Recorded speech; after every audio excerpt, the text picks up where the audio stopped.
फरहान को पुरानी चीजें जमा करने का शौक था।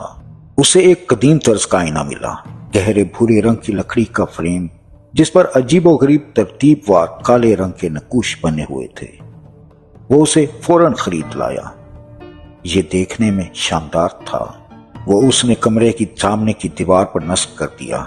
दीवार पर टंगे इस कदीम तर्ज के आईने ने कमरे की खूबसूरती को चार चांद लगा दिए। आईने का अक्स हमेशा कदरे मध्यम लगता था। फरहान ने लाख जतन कर लिए मगर आईने का धुंधलापन नहीं गया।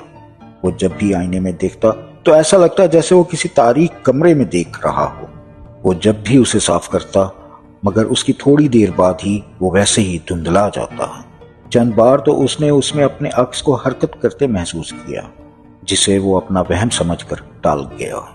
एक रात जब वो नहाकर अपने कमरे में आईने के सामने बाल संवारने के लिए खड़ा हुआ तो उसे आईने में कुछ हरकत महसूस हुई। एक लड़की फरहान के कमरे के बिल्कुल कोने में खड़ी नजर आई जिसने जानी पहचानी सी सुर्ख चादर ओढ़ रखी। वो घबराकर फौरन मुड़ा लेकिन पीछे कुछ नहीं था। मगर जैसे ही उसने फिर आईने में देखा तो लड़की वहीं मौजूद नजर आई जो उसे घूर रही थी।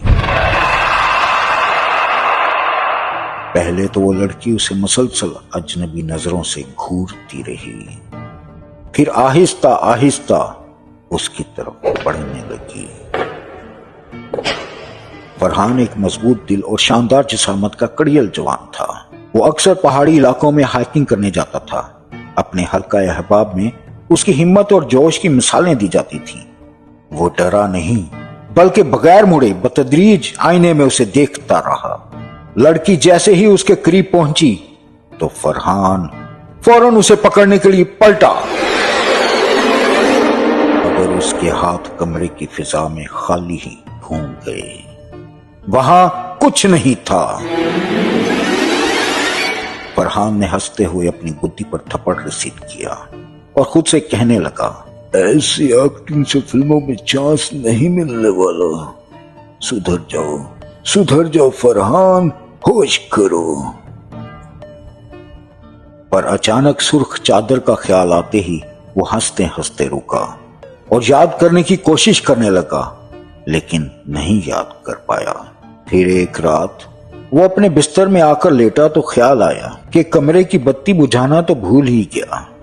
जैसे ही बिस्तर से उठने लगा तो सामने आईने में नजर पड़ गई। वहां उसका बिस्तर था, उलझा हुआ कंबल भी था पर उसका अपना अक्स गायब था।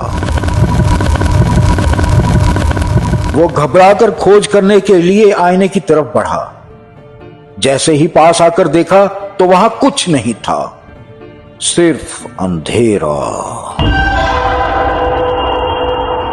अचानक एक सफेद यख बस्ता हाथ आईने से बाहर निकला और फरहान के गले को दबोच लिया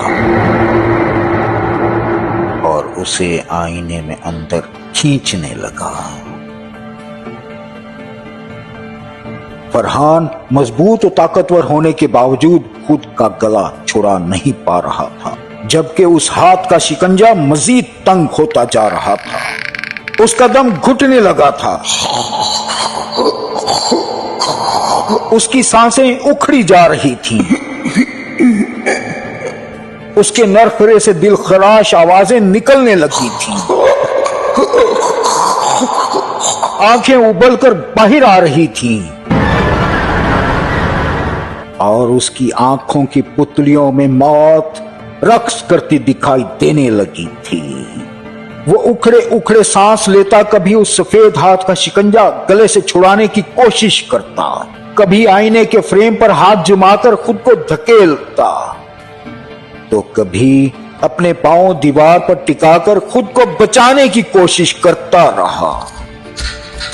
मगर वो कुछ ना कर पाया, खुद को ना बचा पाया और उस सर्द हाथ ने फरहान को आईने के अंदर खींच लिया।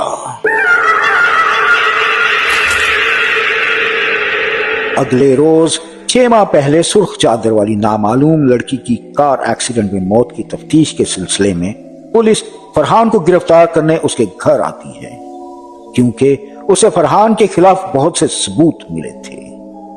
पर फरहान पहले ही गिरफ्तार किया जा चुका था।